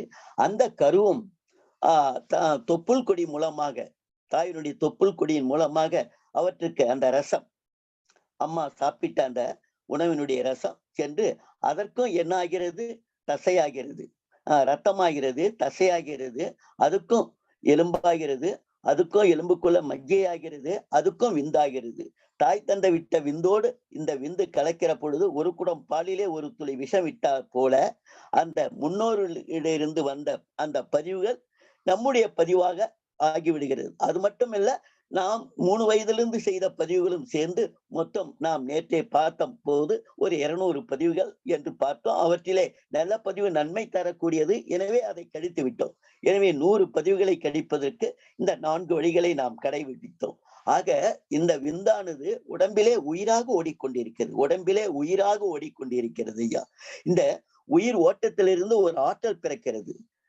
சற்று தள்ளி ஒரு நெருப்பு இருக்கிறது. அவற்றினுடைய வெப்பம் என்னை வந்து தீண்டுகிறது. அந்த வெப்ப அலை, அந்த நெருப்பு சக்தி அலையாக என்னை தொடுகிறது. அப்படியே இந்த உயிராக ஓடிக்கொண்டிருக்கிற அந்த விந்து உயிரணுக்கள், விந்திலிருந்து உயிரணுக்கள், இந்த நாம் சொல்லுவோம் பேட்டரியிலிருந்து கரண்ட் வருகிறது, ஜெனரேட்டரிலிருந்து கரண்ட் வருகிறது. இப்படி வருகிற மாதிரி அந்த உயிர் ஓட்டத்திலிருந்து உயிரணுக்கள் உயிர் ஓட்டமாக ஓடிக்கொண்டிருக்கிறது. அந்த உயிர் ஓட்டத்திலிருந்து ஒரு ஆற்றல் பிறக்கிறது. எப்படி மின்சாரத்திலிருந்து காந்த ஆற்றல் வருகிறதோ அதே மாதிரி அந்த உயிர் ஓட்டத்திலிருந்து ஒரு அலை வருகிறது, அலை ஏற்படுகிறது. அந்த அலை தான் காந்தம். இதுவும் காந்தம் என்று சொல்லுகிறோம். ஜீவனுக்குள் இருப்பதினால அந்த ஜீவகாந்தம் என்று சொல்லுகிறோம்.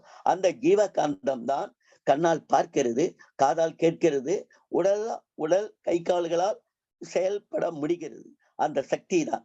எப்படி பால் தயிராகிறது, தயிர் மோராகிறது, மோர் வெண்ணெயாகிறது, வெண்ணெய் நெய்யாகிறது போல இந்த விந்து சக்தியானது உடம்பிலே உயிரோட்டமாக ஓடுகின்ற பொழுது அவற்றிலிருந்து வெளிப்படுகின்ற ஆற்றல் தான் ஜீவகாந்தம். அந்த ஜீவகாந்தம் தான் நம் உடம்பை இயக்குகிறது, செல்களை எல்லாம் பிடித்து வைத்திருக்கிறது. அந்த ஜீவகாந்தம் தான் இந்த வேலையை செய்கிறது. மனத்தின் வழியாகவும் செயல்களின் வழியாகவும் செயல்படுவது எல்லாமே அந்த ஜீவகாந்தம் தான். இப்படி அந்த ஜீவகாந்தம் உடல் வழியாக செயல்படுகின்ற பொழுது உடல் வேலைகளாக மாறுகிறது. அதே மூளை வழியாக செலவாகின்ற போது எண்ணம் ஆகின்றது. அந்த எண்ணம் தான் சிந்தனை என்று சொல்லுகிறோம். எண்ணம், சிந்தனை, இப்படி நாம் அதை சொல்லுகின்றோம். இந்த எண்ணமும் சிந்தனையும் யார் என்றால் இறைவன் தான்.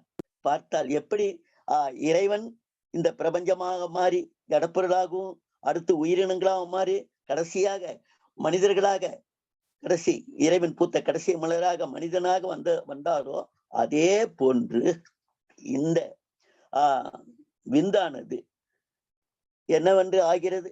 உடம்பிலே அது உயிரணுக்களாக ஓடிக்கொண்டிருக்கின்ற பொழுது அவற்றிலிருந்து ஒரு ஆற்றல் பிறந்து அதுதான் ஜீவகாந்தம். ஜீவனுக்குள் இருப்பதனால ஜீவகாந்தம் என்கிறோம். அந்த ஜீவகாந்தம் தான் கண் வழியாக பார்த்து காது வழியாக செலவழிகிறது. மனத்தின் வழியாக, அதாவது மூளையின் வழியாக செலவாகிற போது மனம் என்று ஆகிறது. அந்த மனம் யார் என்றால் இறைவன்.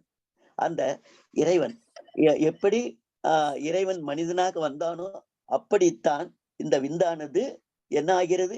எண்ணமாகிறது. எந்த வழியாக செலவாகிற பொழுது? மூளை வழியாக செலவாகிற போது எண்ணமாகிறது. எனவே எண்ணம் என்பதும் மனம் என்பதும் இறைவன் தான். ஒருவன் கத்தியை பிடிக்கிறான், அவனுடைய எண்ணத்திற்கேற்ப கத்தி கொலையும் செய்யலாம், கனியையும் மறுக்கலாம். அப்படித்தான் இந்த மனமானது செயல்படுகிறது. இந்த மனத்திற்கு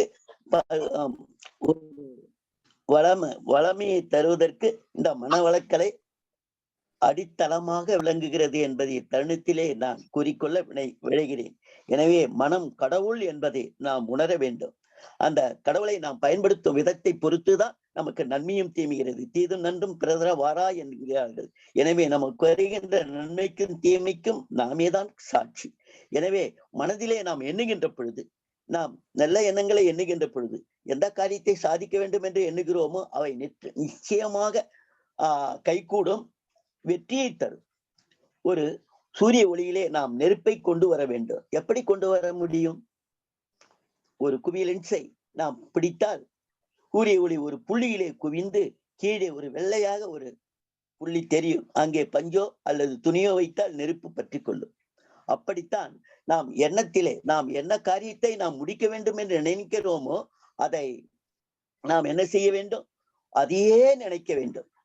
எந்த தருணத்தில் எந்த வேலை செய்தாலும் அந்த வேலையை செய்யலாம். ஒருவன் ஒரே நேரத்தில் 8 காரியங்களை செய்யலாம், அஷ்டாவதானம் என்றுவார்கள். நாம் 2 காரியம்தான் செய்கிறோம். நாம் செய்ய வேண்டிய காரியம், நாம் முடிக்க வேண்டிய காரியத்தை மனதில் நினைத்து கொண்டே இருந்தால் மற்ற வேலைகளை பார்த்து கொண்டே நினைக்க முடியும். நினைத்து கொண்டே இருந்தால் அந்த காரியம் நடந்துவிடும். ஆக மனம் கடவுள் என்பதை இத்தருணத்திலே நான் அழுத்தமாக கூற விரும்புகிறேன். எனவே அந்த மனத்தை கொண்டுதான் நாம் எல்லாரும் எல்லா சிறப்புகளையும் பெற முடியும் என்பதை தருணத்திலே நான் கூறிக்கொள்கிறேன். அடுத்ததாக, நேரம் அதிகமாகிவிட்டது என்று நினைக்கிறேன். அடுத்ததாக அடியனிடம் சில ஆதங்கம் இருக்கிறது. என்ன இருக்கிறது என்றால், வர்மம் கலை என்று ஒன்று இருக்கிறது. அடுத்ததாக அந்த வர்ம கலையிலே நாம் கொஞ்சம் பயின்றிருக்கிறேன். அந்த அறிவை உங்களோடு பகிர்ந்து கொள்ள நான் விளைகின்றேன். அடுத்ததாக அக்குபஞ்சர்லையும் நான் ஒரு சிறப்பை பெற்றிருக்கிறேன் அதிலே. ஆனால் படித்தோம், அதை நடைமுறையிலே கொண்டு வரவில்லை. ஏனென்றால் அதற்கான ஆயத்தம், ஒரு கிளினிக் தொடங்க வேண்டும். அவற்றுக்கெல்லாம் நமக்கு வாழ்க்கை வசதி இல்லை என்பதனால என்னோடு அது இதுவாகவே இருக்கிறது, படித்தபடியே இருக்கிறது. அவற்றையே நாம் பகிர்ந்து கொள்ள விரும்புகிறேன். அடுத்ததாக பிராணிக் ஹீலிங் என்று ஒரு கலை இருக்கிறது. பல பேருக்கு தெரியாத கலை அது. அந்த கலை மனத்தின் வழியாக செய்யப்படுகின்ற ஒரு கலை. அந்த கலை மூலமாக நாம் நோய்களை குணப்படுத்தலாம். அவை எப்படி என்பதை அதற்கான ஒரு நேரம் வழங்குகின்ற பொழுது அந்த பிராணிக் ஹீலிங் என்ற கலையும் என்னால் வழங்க முடியும் என்பதை தருணத்திலே உங்களுடைய கவனத்திற்கு கொண்டு வந்து இந்த செய்தியை உங்களுக்கு நான் கொடுத்தமைக்காக நான் ரொம்பவும் மகிழ்கிறேன். எவ்வளவு பிறருக்கு சேவை செய்வதுதான் என்னுடைய பணியாக கருதி இப்பொழுது என்னுடைய பணியை செய்வதற்கு வாய்ப்பு தந்தமைக்காக மீண்டும் உங்களுக்கு நன்றியை கூறி விடைபெறுகின்றேன். வாழ்க வையகம், வாழ்க வையகம், வாழ்க வளமுடன்.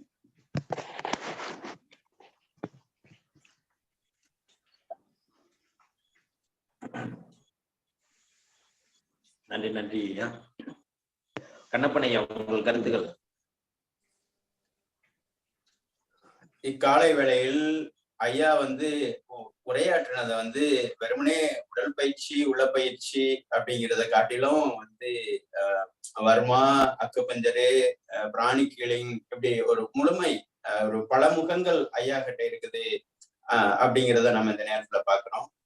அதோட தன்னுடைய நேரத்தை ஒரு சேவையாக மற்றவங்களுக்கு பயனுடைய வகையில கொடுக்கணும் அப்படின்னு சொல்லிட்டு ஐயாவுடைய அந்த உந்து சக்தி தான் இவ்வளவு தூர ஒரு 70 வயசு கடந்த ஒரு இளைஞர் அப்படிதான் ஐயாவை பார்க்கணும். ஐயாவுடைய அந்த பேச்சு, அந்த வெளிப்படுத்துற விதம், தொனின்னு சொல்லுவோம், அப்படிப்பட்ட ஒரு அந்த குரல் இருக்கு. அப்படிங்கிறதுனால மறுபடியும் ஐயா தேவைகள் இந்த பிரபஞ்சத்துல ஒழித்து கொண்டே இருக்கும் அப்படிங்கிறதையும் நம்ம தெரிவிச்சுக்கிறோம். மேலும் ஐயாவுடைய அந்த கருத்துக்களை நம்ம இந்த குழுவுல வரவேற்கிறதுக்கும் எல்லாருடைய சார்பாக ஒரு வேண்டுதல் வச்சுக்கலாம். குறிப்பா வந்து கடைசியா அந்த 7வது நிலையில இருக்கக்கூடிய அந்த விந்து சக்தி, உயிர் சக்தி அப்படிங்கிறதையும் ஐயா சொன்னாங்க. அது என்ன ஒரு கடல்ல போகக்கூடிய கப்பல்ல வழிகாட்டும் ஒரு நிலையாக இருக்கு. அப்படிப்பட்டதை வந்து நம்ம அதை முறைப்படுத்தணும் அப்படிங்கிறதையும் ஐயா சொன்னாங்க. இப்படிப்பட்ட ஒரு உயர்வான ஒரு கல்வியை காலை வேளையில் நமக்குள் கொண்டு வந்த அந்த உயர்ந்த உள்ளத்துக்கு சிறந்தாழ்ந்த வணக்கத்தை தெரிவித்துக் கொள்றோம். ஐயாவுடைய சேவைகள் வளரட்டும், ஒழிக்கட்டும். வாழ்க வளமுடன், நலம் பெருக, வளம் பெருக.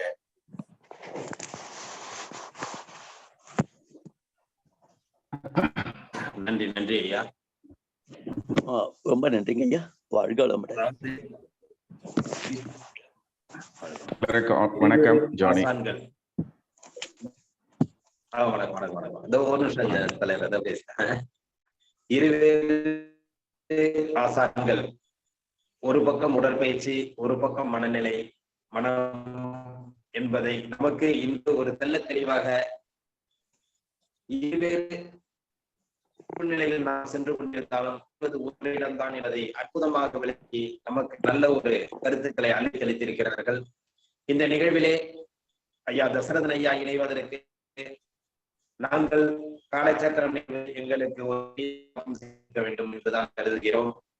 நீங்கள் இதில் இணைவது உங்களுக்கு பெருமை அல்ல, உங்களை இதில் இணைத்ததற்கு நாங்கள் பெருமைப்படுகிறோம் என்பதை இந்த நேரத்தில் தெரிவித்துக் கொள்கிறோம். உங்களுடைய இந்த கருத்துக்கள், அதாவது இன்று நாங்கள் ஏதோ ஒரு ரூபத்தில் ஐயா வேதாத்ரி மகரிஷியை நினைவில் கூறுவது போல் உங்களது எண்ணங்களும் உங்களது பேச்சுகளும் இருக்கிறது என்பதை தெரிவித்துக் கொள்கிறோம். அன்று நாங்கள் அவர்களை நேரடியாகவும் கற்றறிவித்தல் மூலமாகவும் பலமுறை பார்த்திருக்கிறோம். அதன் வழியில் இன்று உங்களுடன் அந்த கற்றறிவித்தலை நாங்கள் அறிகிறோம்.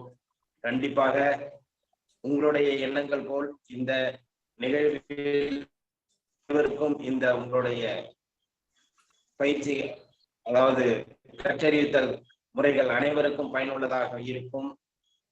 நேற்று ஆரம்பித்து ஒரு தாவரத்திலிருந்து மனிதன் எப்படி வருகிறான், ஒவ்வொரு உயிரினத்திலே எப்படி வாழ்கிறான், நாம் செய்யும் தீமைகளை 100 எப்படி நம்ம போக்க வேண்டும் என்பதை ஒரு மனிதன் நினைத்து பார்க்க முடியாத அளவில் இருக்கக்கூடிய சூழ்நிலையில் இன்று ஒரு மனிதனுக்கு என்ன தேவைகள், எதை வைத்து நாம் இன்று வாழ வேண்டும் என்று ஒரு கற்றறிவித்தலை அருமையாக குறுகிய ஒரு மணி துளிகளை, அதாவது இந்த மணிகள் துளிகள் உங்களுக்கு கண்டிப்பாக இது போதாது, இருந்தும் நாங்கள் கொடுத்த இந்த 1 மணி நேரத்தில் அருமையாக எங்களுக்கு விளக்கி உள்ளீர்கள். அதைதான் நாங்கள் இத்தருணத்தில் உங்களுக்கு மீண்டும் நன்றியை சொல்ல கடமைப்பட்டுள்ளோம். ஏனென்றால் இதற்கு வேதாத்ரி மகரிஷி ஐயா அவர்கள் பல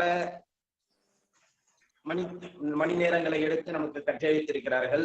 அதை அவ்வளவு ஒரு சுருக்கமான நடைமுறையில் எங்களுக்கு 1 மணி நேரத்தில் அனைத்தையும் கற்றறிவித்து செயல்படுத்தி உள்ளீர்கள். உங்களுடைய அந்த 100 எண்ணங்களை அழிக்க, அதாவது 100 எண்ணங்களை அழிக்க 25 மனிதன் வாழ வேண்டும் என்பதை உணர்த்தியுள்ளீர்கள். இந்த காலச்சக்கரம் நிகழ்வில் வந்தால் அந்த 100 அழிவது ஒரு சின்னமாக இருக்கிறது. தீயவைகள் இந்த காலச்சக்கரம் கலந்து கொண்டு பயிற்சி பெற்றவர்களுக்கு அனைத்து நன்மையும் கிடைத்து 100 தீமைகளும் விலகிவிடும் என்பதை நாங்கள் ஒரு உற்று நோக்கினால் இந்த நிகழ்வை கொண்டு சென்று கொண்டு இருக்கிறோம்.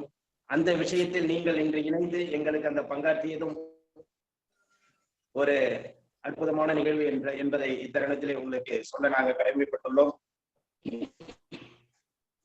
இந்த வயதிலும் தளராது பயிற்சிகள் கற்றிருந்தாலும் ஒவ்வொன்றையும் எங்களுக்கு கற்றறிவிக்க உங்களுக்கு வாய்ப்புகள் கொடுக்கப்படும். நீங்கள் சொல்வது போல் பிராணிக் ஹீலிங், அக்குபஞ்சர், மற்ற எந்த பயிற்சிகளாக இருந்தாலும் அடுத்தடுத்த நிகழ்வுகளில் உங்களுக்கு அந்த வாய்ப்புகள், அதாவது வாய்ப்புகள் நாங்கள் கொடுக்க வேண்டாம், நீங்கள் எடுத்துக்கொண்டு எங்களுக்கு அந்த பயிற்சி முறை கற்றறிவிக்க உங்களை இந்த காலைச்சக்கரம் நிகழ்வு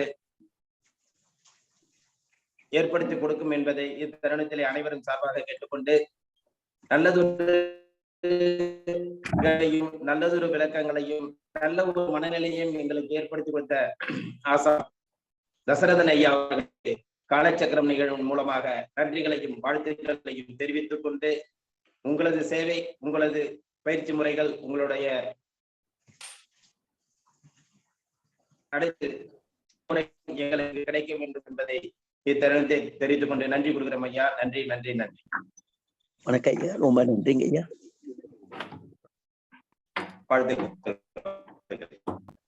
ஜானி சார் பேசுங்க. காலை வணக்கம். தலைவர் அவர்களுக்கும் கண்ணப்பன் ஐயா அவர்களுக்கும் இன்று நேற்றும் மீண்டும் சிறப்பு விருந்தினராக இருக்கும் பி.சி. தசரதன் ஐயா அவர்களுக்கும் வணக்கம். ஐயாவோட வயது, அனுபவம், அறிவு எல்லாத்தையும் நினைச்சு பார்க்கடல்ல அமுதம் கிடைக்கிற மாதிரி நமக்கு ரொம்ப சுருக்கமா சொன்னாங்க.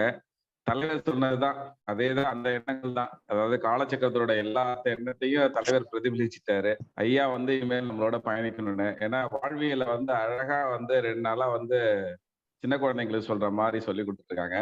ஏன்னா கண்ணப்பன் ஐயா ஆரம்பிச்சதை ஐயாவும் கண்டினியூ காலச்சக்கரம் ரொம்ப மெருகேறி போயிட்டு இருக்கு.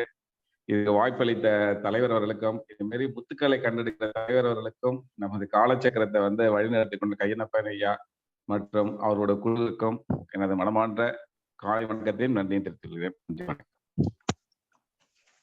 நன்றி நன்றி ஜானி சார். தொடர்ந்து பயணிக்கிறீங்க. ஒரு புதுமை வர உள்ள ஒரு அருமையான ஒரு விளக்கம் கொடுத்து எங்களுக்கு ஒரு வாழ்த்து சொல்றதுக்கு உங்களுக்கு நன்றியை தெரிவித்துக் கொள்கிறோம். உங்களுடைய பயணங்கள் தான் எங்களுக்கு ஒரு வெற்றிக்கு ஒரு வழிகாட்டி என்பதை இத்தருணத்திலே தெரிவித்துக் கொள்கிறோம். உங்களுக்கும் மீண்டும் ஒரு முறை நன்றியை சொல்கிறோம். நன்றி நன்றி ஐயா. நன்றிங்க ஐயா. வேற யாராச்சும் ஐயாட்ட டவுட் கேட்க விரும்புறீங்களா? ஏதாவது சந்தேகங்கள்?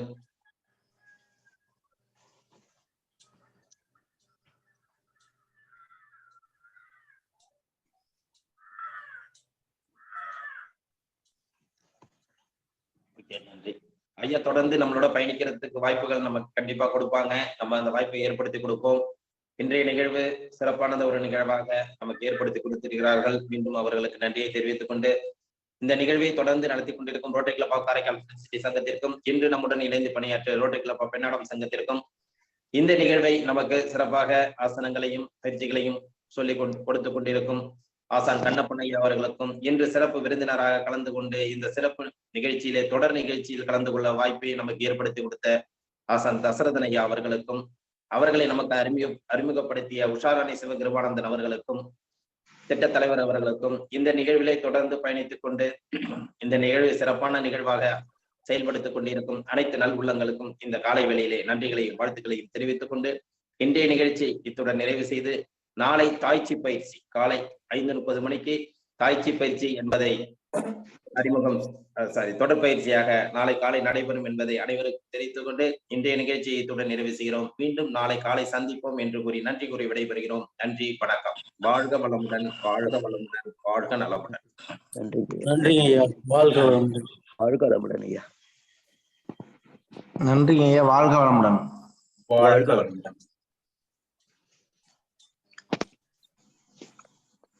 ஐயா. வாழ்க வளமுடன். வாழ்க வளமுடன். நன்றிங்க ஐயா. வாழ்க வையகம், வாழ்க வாழ்க வையகம், வாழ்க வளமுடன். வாழ்க வளமுடன். நலம் பெருக்க, வளம் பெருக்க. வாழ்க வளமுடன். நன்றிங்க ஐயா. வாழ்க வளமுடன். வாழ்க வளமுடன். நன்றிங்க ஐயா. வாழ்க வளமுடன். வாழ்க வளமுடன். வாழ்க வளமுடன். வாழ்க வளமுடன். நன்றிங்க ஐயா. வாழ்க வளமுடன். வாழ்க வளமுடன்.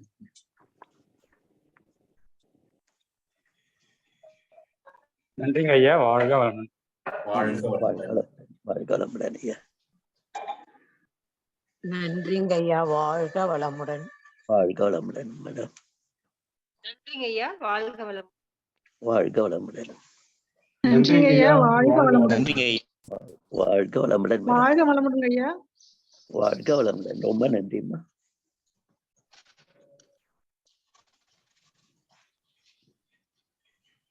நன்றிங்க ஐயா. வாழ்க வளமுடன்.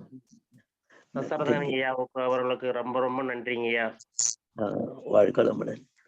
வாழ்க வளமுடன். திருச்செங்கோட்டுல இருந்து சுப்பிரமணியங்க ஐயா. வாழ்க வளமுடன். பாக்குறேன் ஐயா உங்களை. நன்றிங்க ஐயா. தசரதன் ஐயாவுக்கு எங்களுடைய நன்றியும் வாழ்த்துக்களையும் நான் எங்களுடைய தெரிவித்துக் கொள்கிறேன் ஐயா. நன்றி, வணக்கம். அனைவருக்கும் நன்றிங்க ஐயா. வாழ்க வளமுடன். வாழ்க வளமுடன்.